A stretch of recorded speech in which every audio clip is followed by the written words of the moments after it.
Exercise 1 through 8 state whether or not the function satisfies the hypothesis of the mean value theorem. All right, let's talk about the mean value theorem.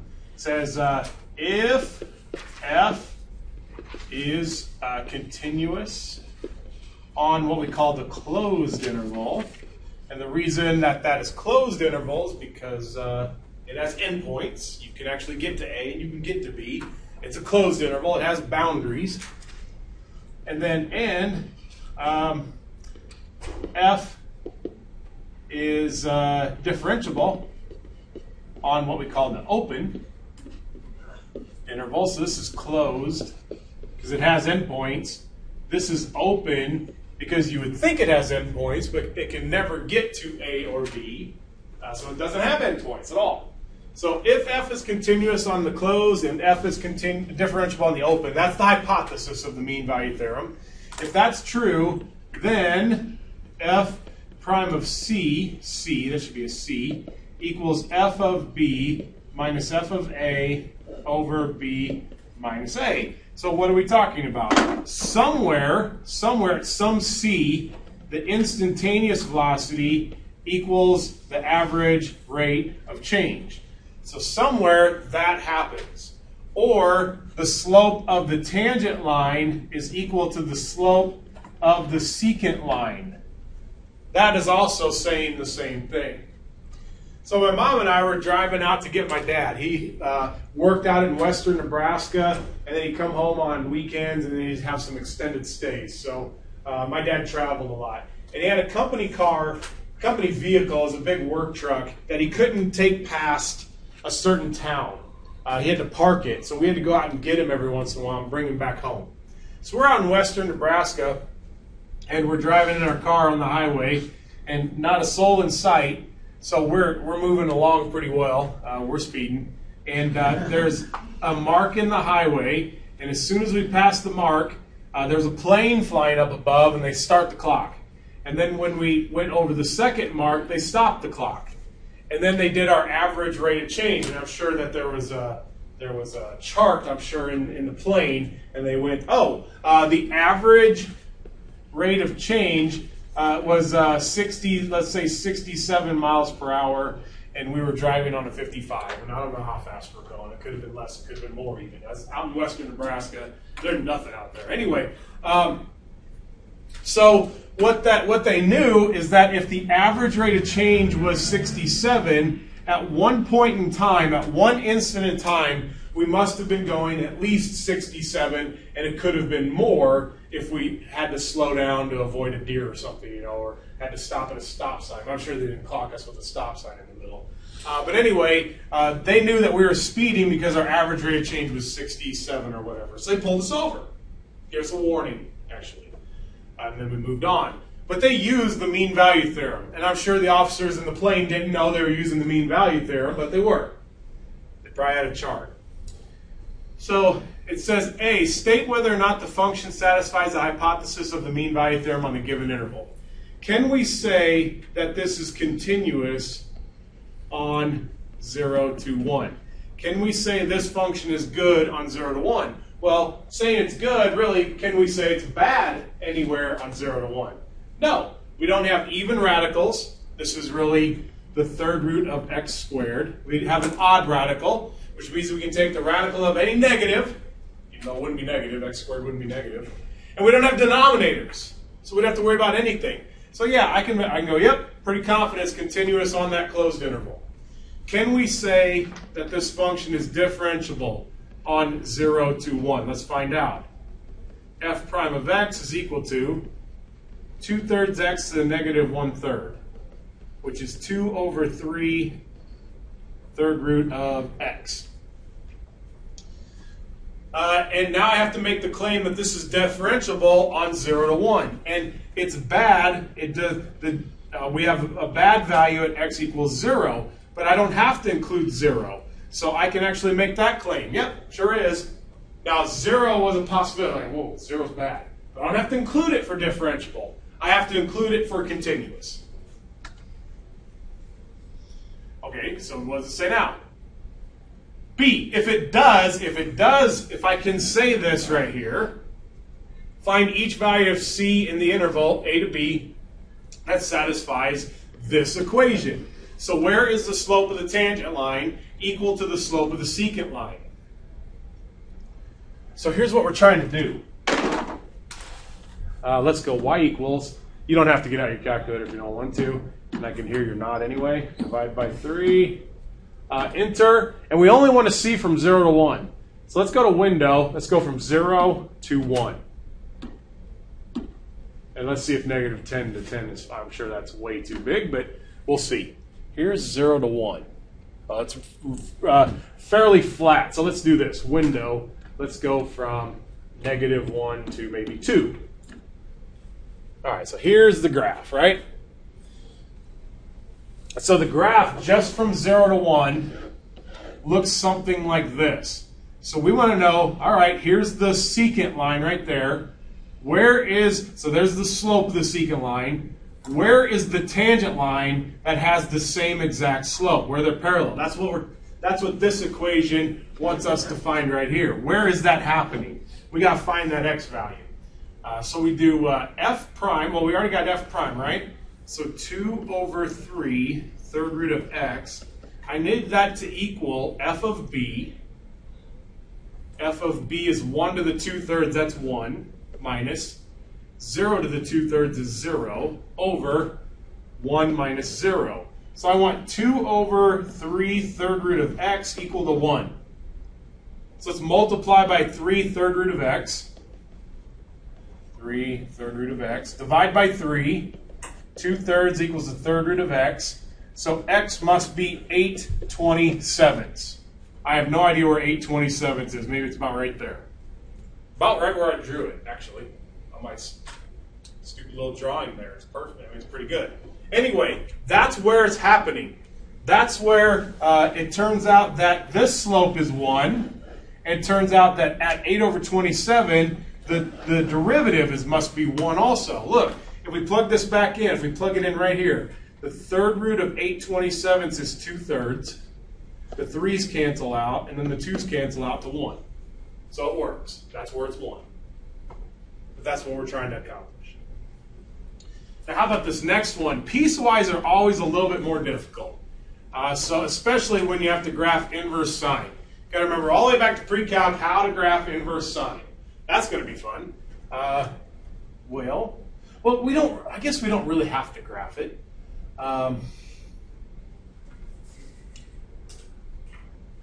Kind of do, because I don't know what the value of inverse sine is. Inverse sine of 1. All right, so let's graph it. Let's do it anyway. Here's sine, right? Pi over 2, negative pi over 2. Here's pi. Here's negative pi. So sine starts at 0, goes up to 1. Goes up to 1 at pi over 2. Back down to 0, and then that keeps going. Then it goes to negative 1 here. Back to 0, up to 1, back to 0. So it looks like that. I drew that a little too far. But we only want the place where the inverse would be a function. The principal quadrants is what I called it. So we only want that far right there. So if it's inverse, then the negative 1 is here and the 1 is here.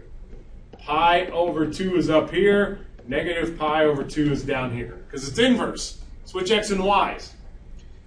So we have this point here. We have pi over 2, 1. So we must have 1 pi over 2. We have negative pi over 2, negative 1. So we have negative 1, negative pi over 2. And then it would look like this. Like that. So that's from negative 1 to 1. And this should probably be an open dot. And now, if this right here starts where this one left off, we're good to go. We have 1/2 plus 1. That's 1.5. That's when I plug 1 into that x. So this new graph, this line, is starting at 1.5. Well, what is pi over 2? 3.14 divided by 2. It's 1, 2, 1, 1.5. That's 10, 14. It's 1.57. So the 1.5 is just below that right there. And then it has a slope of 1/2. So up 1 over 2, it probably looks something like that. Now, can we say that this function is continuous on negative 1 to 3? And we say no, it is not. there's a jump discontinuity there. So all that to find out we have a jump discontinuity.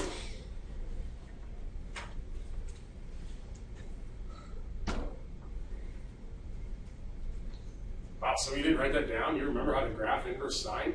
That's pretty impressive. Maybe we'll put that on a quiz sometime so we can prove it. All right, so in exercises 9 and 10, the interval a to b is given. Let a equal a, f of a, and b, f of b. That's a point. All right, so we got points. Write an equation for the secant line AB. Equation for the secant line.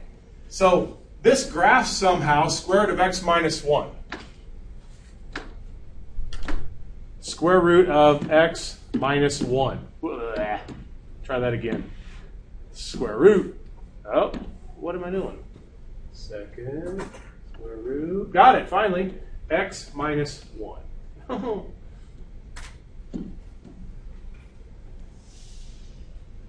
Got it. Finally.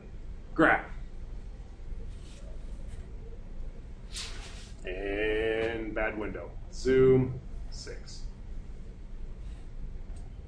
But I'm only going from 1 to 3. So window 1. And you don't have to do this in your homework, obviously. But I want you to see what's going on here. How about -1 to 5, let's say. So we want the slope, we want the equation of the secant line right here, from beginning to end. So we need a point. So I'll plug 1 in. I have the point 1, 0. All right, so we got a point on that line. Now we need the slope. So I need f of b minus f of a over b minus a. So I need f of 3. 3 minus 1 is 2. So square root of 2 minus 1 minus 1 is 0 over 3 minus 1. So square root of 2 over 2. So the equation is y minus 0 equals square root of 2 over 2 times x minus 1.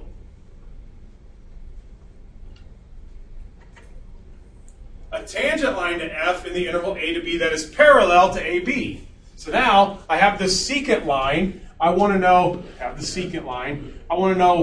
where is the tangent line? Again, where is the tangent line parallel? That's what it's asking us to find. So this function is x minus 1 to the 1/2. So the derivative, f prime of x, is equal to 1/2 x minus 1 to the negative 1/2 times 1. That's equal to 1 over 2 square root of x minus 1. So we're trying to find out where is the slope of the tangent line equal to the square root of 2 over 2, because we want it to be parallel. It says parallel. So square root of 2 over 2 equals 1 over 2 square root of x minus 1. How about we cross multiply? 2 square root of 2 square root of x minus 1 equals 2. Cross multiply. Well, now I can divide both sides by 2. 1. I can divide by square root of 2. Square both sides. That makes that 1/2. And if I add 1, x equals 3/2. So at 1.5, the tangent line and the secant line will be parallel to each other. So when x is 3/2. So it says a tangent line. Well, I have the point 3/2 comma something, and I know that the slope is square root of 2 over 2. It has to be parallel.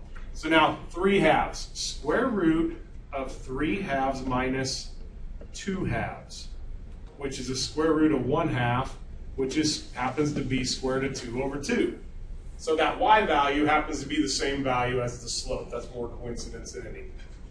So we have y minus square root of 2 over 2 equals square root of 2 over 2 times x minus 3/2. That's the equation of the tangent line. So when I found that x value, plug it in to get the y value, obviously. That's the instructions. Give me the equation of the secant, equation of the tangent that are parallel to each other. So we've got to work with some derivatives here.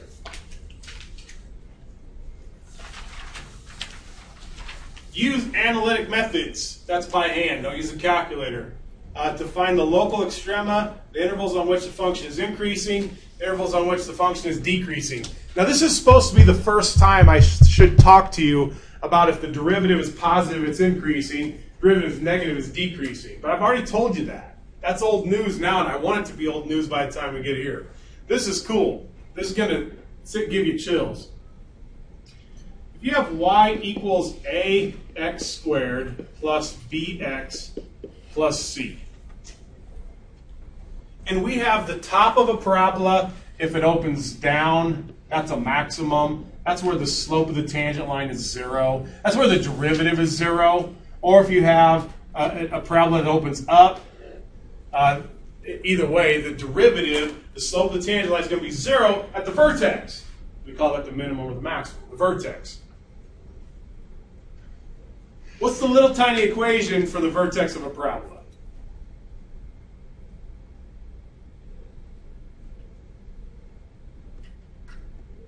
Come on, somebody knows it. Nobody remembers? The x coordinate of the vertex, little tiny equation. Negative b over 2a, right? Negative b over 2a is the x coordinate of this vertex right here. Well, if I have a general quadratic, the derivative is equal to, what if a is a constant? What's the derivative? 2ax, right? 2ax plus b, and then that's going to be 0. So the min or max happens where the derivative is 0. So if you minus b, divide by 2a, guess where that comes from? Calculus. Yay! Now you know. But in Algebra 1, we couldn't tell you, oh, by the way, that's calculus. Algebra 1 student goes, do you have an infection? No, it's a math subject. I don't have a little calculus on my arm. Anyway, so I think that's cool. That's where that negative b over 2a comes from. Anyway, if we're going to do number 16, we don't need calculus. It's parabola. We know the negative b over 2a. We know all that. But let's use calculus. All right? So g prime of x is equal to 2x minus 1. The local extrema. So 0 equals 2x minus 1. X must be 1/2. But that just comes from the negative b over 2a. Now we have to decide whether that's a minimum or a maximum. Now what does it say? A, the local extrema. It's a parabola and it opens up. We already know it's going to be a minimum. We got it. But what if we use calculus to discover that? I would test 0 and I would test 1. But I test it in the derivative.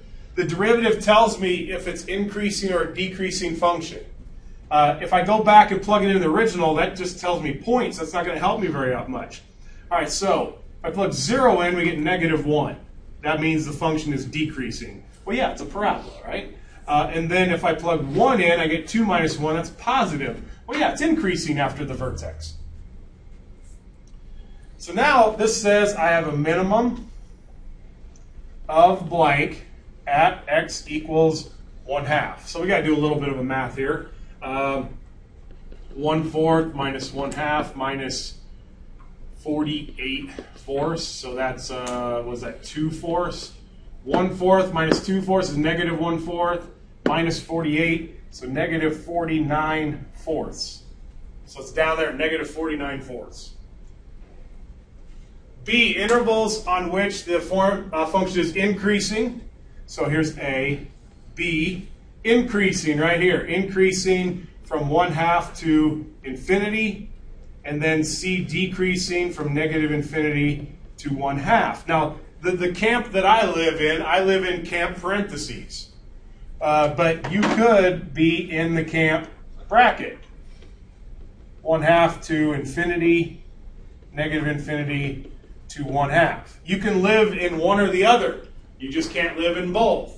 You can't put a bracket on the first one and a parenthesis on the second one. That's what AP says you can't do. Otherwise, you can use parentheses or brackets.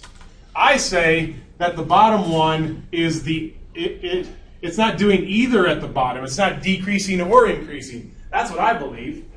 Or some people say, well, this point right here is the last point where it decreases and the first point where it increases. Like, really? You can include it in both of them?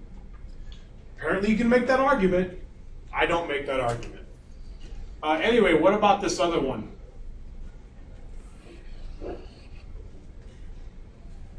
Tell me about the domain. What's not in the domain?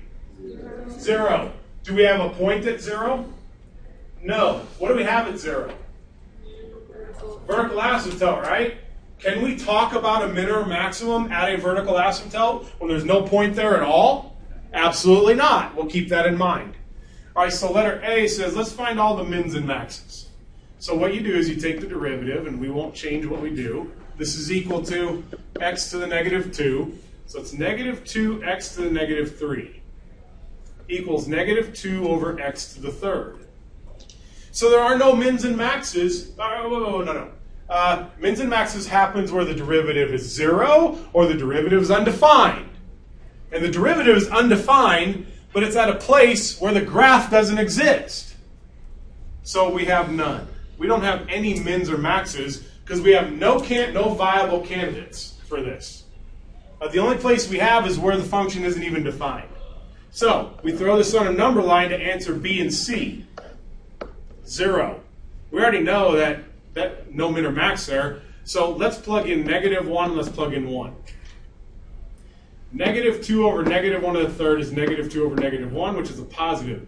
So this function is increasing to 0 the entire time, according to the derivative. If we plug 1 in, we get negative 2 over 1, which is negative, so the function must be decreasing. So now B asks me for increasing, so that's negative infinity to 0. And this time, you cannot include 0. It's not in the domain. So you don't have a choice on this one. And then decreasing from 0 to infinity.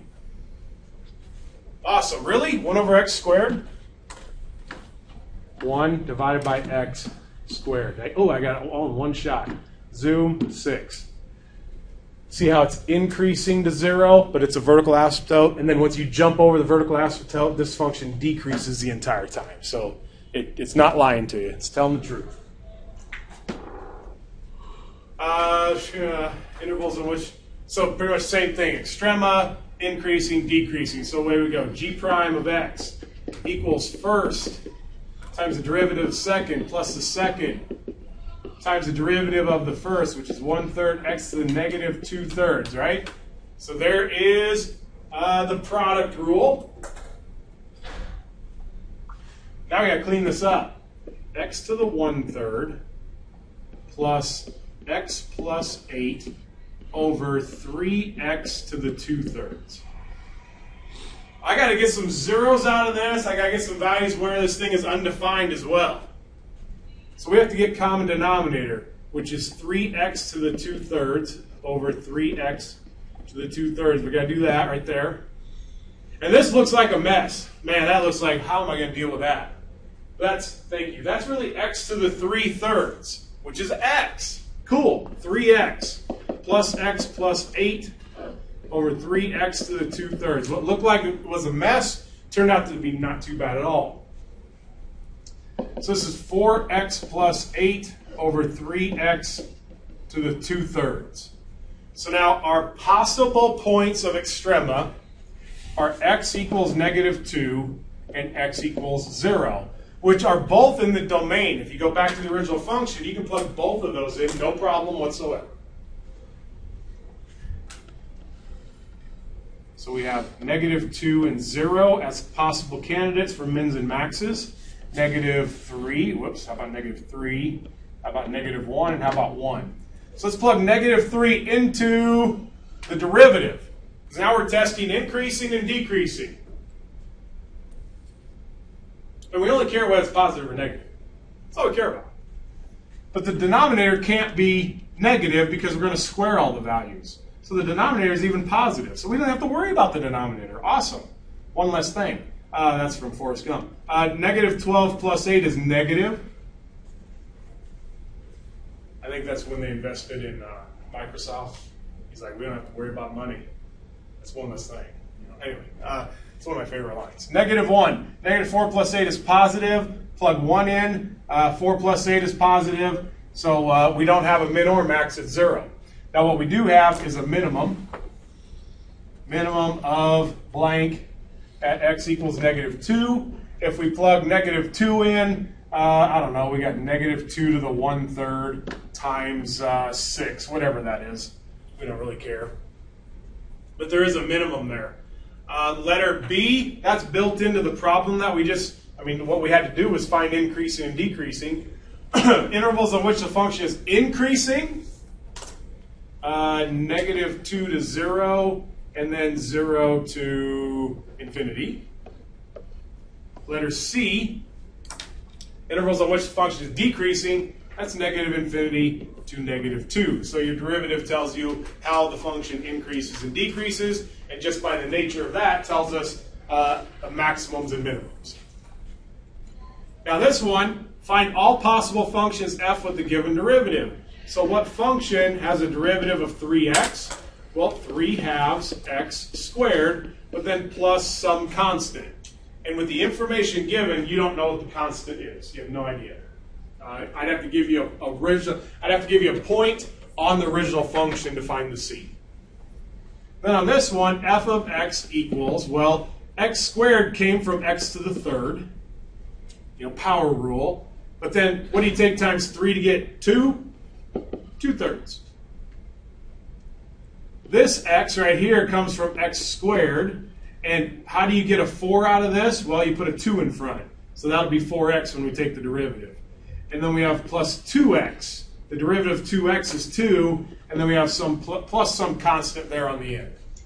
Because if we take the derivative of constants, those are zeros. Those will go away, no matter what it is. All right, on this last one, how do we get, this really is 1 over x plus 5. How do we get a 1 over x plus 5? It'd be the natural log, and I know you don't know this yet, but it's absolute value of x plus 5, and then plus c. It has to be absolute value. And what it comes down to is this, it's all about the negatives. This can be negative, but you can't take the natural log of a negative value. So it has to be absolute value. Any questions? All right.